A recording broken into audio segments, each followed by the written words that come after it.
क्षेत्र के 12 गांव की रहने वाली प्रियंका, जो कि मजदूरी के तौर पे तमाम लोगों को साथ लेकर मटर तोड़वाने का काम करती है। हमारे साथ बैठी है प्रियंका, जिसके साथ दिन के करीब 11:30 पे जब ये तमाम मजदूरों को लेकर के पड़ोसी गांव इमिलिया में मटर तोड़ने के लिए जाती है, जिससे तमाम लोगों की आजीविका चलती है, वहीं पे प्रियंका के साथ एक घटना घटती है, अभद्रता किया जाता है, जिसको लेकर के ये FIR आठा थाना क्षेत्र के अंतर्गत पंजीकृत होती है। आज उसी घटना की सच्चाई हम प्रियंका से सुनेंगे कि इस घटना में क्या हुआ था, क्या वजह थी जिसको लेकर के उनके साथ ये घटना घटी, जिसको उन्होंने FIR दर्ज कराई। प्रियंका, क्या हुआ था, पूरी घटना बताइए। बुजुर्ग इमलिया में मैं 12 से हूँ। प्रियंका नाम है। इमलिया गई थी लेबर लेके। 60 लेबर थी। खेत 3 बीघा था। चारों तरफ से लेबर गिरी थी। कुछ लोग मतलब मोहल्ले के तोड़ रहे थे, तो वहाँ 4-5 पोसे रह गई। तो वहाँ मंगल पाल आ गए, बदतमीजी करने लगे। बोले मादर चोद, जूता मार देंगे, ये कर देंगे, वो कर देंगे। बुलाइए ठेकेदार कहाँ का है। तो मुझे बुलाया गया, मैं वहाँ पहुँची। तो मैंने कहा भैया गाली ऐसे नहीं देते, बूढ़े बुजुर्ग हैं, आपके पिता हैं तो हमारे भी पिता हैं। तो बोले अगर तुमने भी चबड़ चबड़ किया तो तुम्हें भी सपाटा मारेंगे, तो मुंह दो भी चुल देंगे। तो मतलब हमारे साथ भी मतलब जाति प्रवाती मतलब कहने लगे, गाली देने लगे। तो फिर वहाँ से आए कृष्णपाल, बोले ये ऐसे नहीं मानेगी। तो फिर मैंने 100 नंबर वाले भैया का मतलब मोबाइल नंबर था, मैंने फ़ोन लगाया। मैंने भैया ये हमारे साथ ऐसी ऐसी बदतमीजी कर रहे। बोले प्रियंका, उसने बताया कि ऐसे बताने से कुछ नहीं होगा, हमारी ड्यूटी रात की है, आप इसका वीडियो बनाइए। तो भैया मैंने वीडियो बनाया, तो वो कृष्णपाल आए, उसने मुझे 2 तमाचा मार दिए, फ़ोन छुड़ा लिया हाथ से। मैंने हाथ भी जोड़े, मतलब वो गाली देने लगे, मादर चोद, ये बात वो बात, अगर मेरे इमलिया में हो, अगर बाहर निकल के बताओ तो हम बताएं, चप्पल मारेंगे, ये कर देंगे, मतलब बहुत सी बातें लेके गाली आली देने लगे और मतलब मारने की धमकी देने लगे। रिवॉल्वर भी दिखाया कि अगर तुमने ज़्यादा बकबक की तो यहीं उड़ा देंगे तुम्हें जान से। तो हमने हाथ जोड़ा, भैया हम परदेसी आदमी, पैसे कमाते, लड़ाई थोड़ी ना लड़ते हैं भाई, गरीब है तो इसका मतलब ये नहीं कि हमारी इज्जत नहीं है। तो मतलब उसने हमें 2-4 झापड़ भी मार दिए। तो फिर मैंने वहाँ पे 100 नंबर बुलाई, तो वहाँ पे पुलिस। तो प्रियंका के साथ जब ये घटना घटी, तो प्रियंका और तमाम जो 60-65 मजदूरों को लेकर के गई थी, उन सबके साथ ये घटना को लेकर के उन्होंने FIR के लिए पंजीकृत किया। आपने पुलिस को कॉल किया, तो पुलिस कितने समय में आई? पुलिस 15-20 मिनट के यहाँ आ गई। उसके बाद क्या हुआ? उसके बाद ये हुआ तो उसने मतलब निस्तारा कराना चाहा, तो वो लोग भाग गए, मौके पे नहीं रहे। तो उसने कहा आप जाइए चौकी थाना जाइए। तो जब मैं पूरी लेबर लेके वहाँ पे पहुँची तो वहाँ पे कोई था नहीं। तो मतलब छोटा मोटा ऐसा लिख के दे दिया। फिर तब वहाँ पे मैंने सोचा कि यहाँ सुनाई नहीं होगी, तो फिर मैं आटा थाना पहुँची। वहाँ पहुँचने के कारण मैंने मतलब लिख के दिया, तो वहाँ हमारी सुनाई भी नहीं हो रही थी। तो कुछ लोगों के फोन आए कि मतलब आप हरजन हो, आपकी सुनाई क्यों नहीं हो रही, आप ऐसा करो रोड जाम कर दो।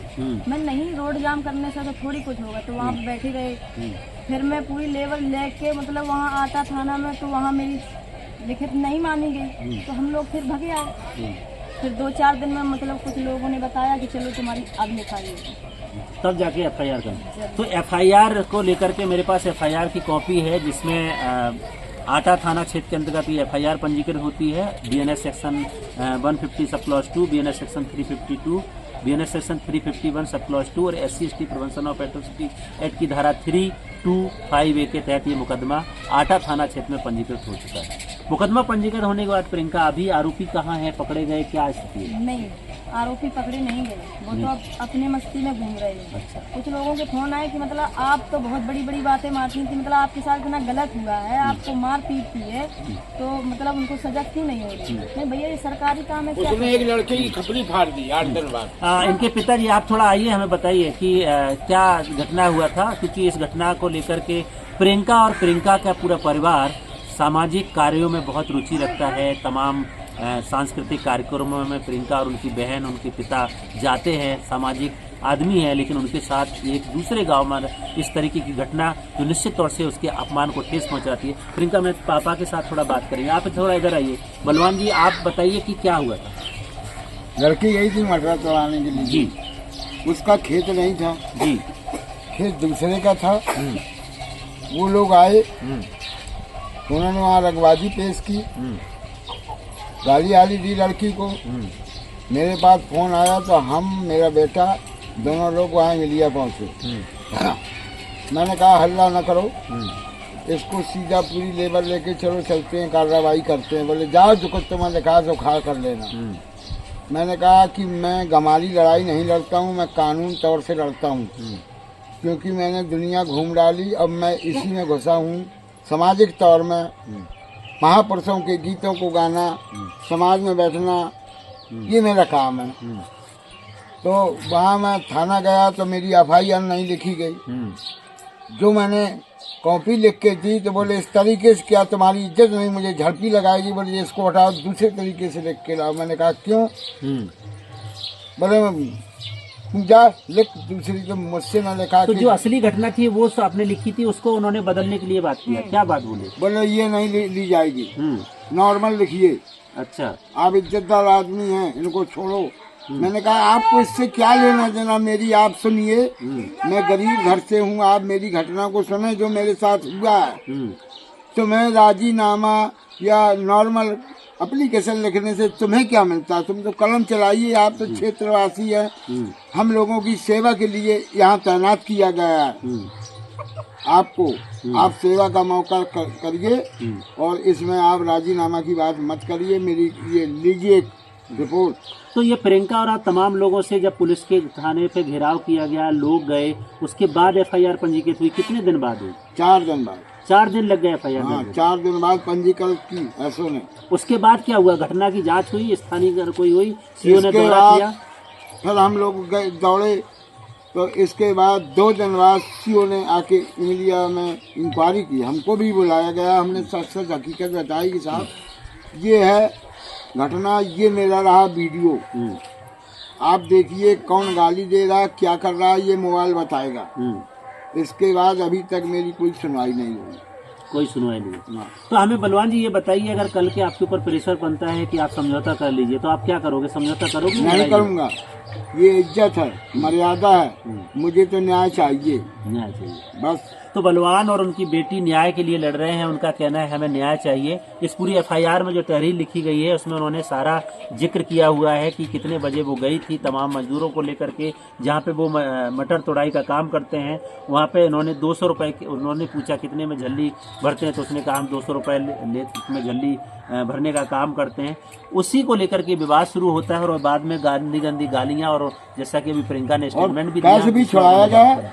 अच्छा, कैश भी छुड़ाया? हाँ। कितना कैश था? 35। हाँ। वो रुपए भी ले लिए? हाँ, और जो तोड़ाई थी वो भी नहीं दिया, को दिखा कर लेना। बामन लेबर डरी थी, तो ये जो लेबर थे उनका पैसा भी नहीं दिया, पैसा भी ले लिया, वो ये बात कर रहे हैं। और तमाम जाति सूचक गालियाँ जो कि बलवान और उनकी बेटी धोबी समुदाय से आते हैं, तो धोबियाना जैसे शब्दों का इस्तेमाल करके ये भी गाली गलौज किया गया, जो इसे FIR की तहरीर में पंजीकृत किया गया है। फिलहाल इस केस की इन्वेस्टिगेशन चल रहा है, CO की जांच लगा करके चार्जशीट फाइल कोर्ट में जाकर के फाइल किया जा रहा है। लेकिन आज उसके घर पे जिस तरीके का हालात है, हम उनके घर पे बैठे हैं जहाँ पे वो रहते हैं, बलवान जो उनके प्रियंका के पिता हैं। आप बलवान अभी क्या चाहते हो इस केस में, आपकी मांग क्या है?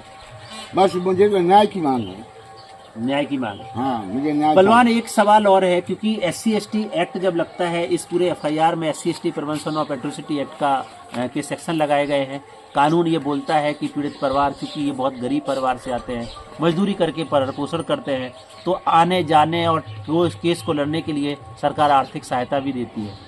क्या आपको इस केस में, क्योंकि FIR हो गई है, चार्जशीट भी फाइल हो गई है, सरकार से किसी भी तरह की आर्थिक सहायता मिली? कोई सहायता नहीं मिली। कोई सहायता नहीं? मैं जाता हूँ, कहते हैं कि अभी 20 दिन का टाइम है, अभी बजट नहीं आया है। बजट नहीं आया? हाँ। तो आपने कहा कि लिखित में दोगे या बजट नहीं आया? तो ये नहीं कहा मैंने। अच्छा, ये नहीं कहा? हाँ, ये नहीं कहा मैंने। अब मैं जरूर कल दौड़ा चल जाऊंगा या मंगल को जा रहा हूँ, मैं ये कहूँगा ये आप लिख के दें मुझे कि बजट नहीं है, तो मैं ऊपर चला जाऊंगा।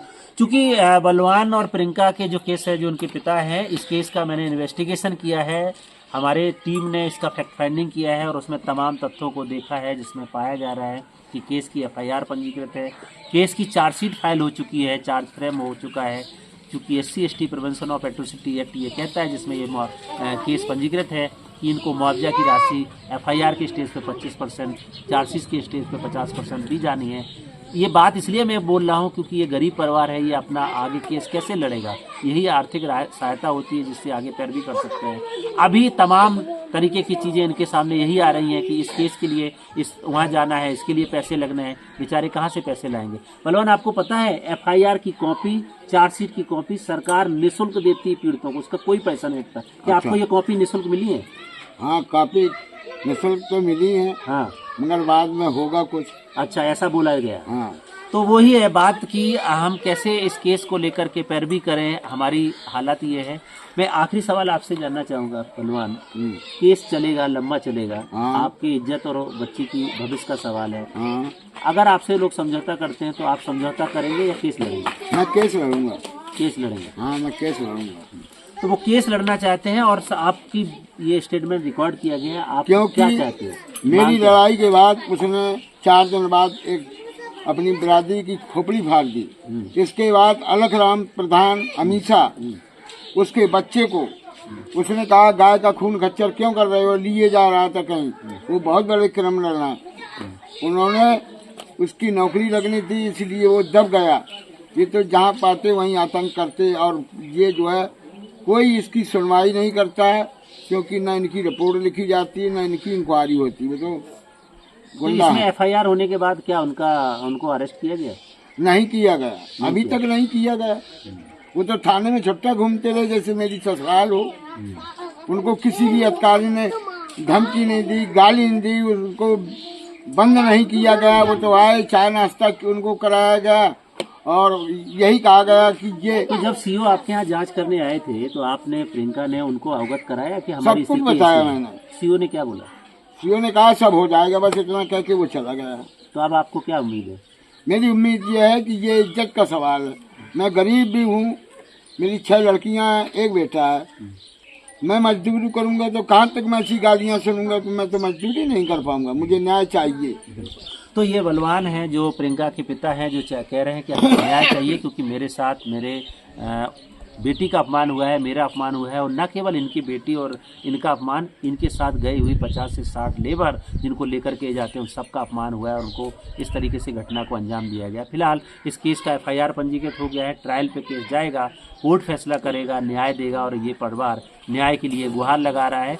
हम अपील करना चाहेंगे कि ऐसे परिवार को सुरक्षा प्रदान किया जाए, क्योंकि इनके ऊपर भी किसी भी तरीके का हमला और घटना हो सकती है। पीड़ित परिवार को तत्काल मुआवजा राशि दिया जाए, ताकि ये परिवार अपने गांव में इज्जत और सम्मान के साथ रह सके, और इस परिवार को सुरक्षा प्रदान किया जाए, क्योंकि एक दलित परिवार है, उसको भी तो अपने गाँव में इज्जत और सम्मान के साथ जीने का हक है। आज की घटना में इतना ही, कल फिर मिलेंगे, तब तक के लिए नमस्कार, जय भीम, जय संविधान।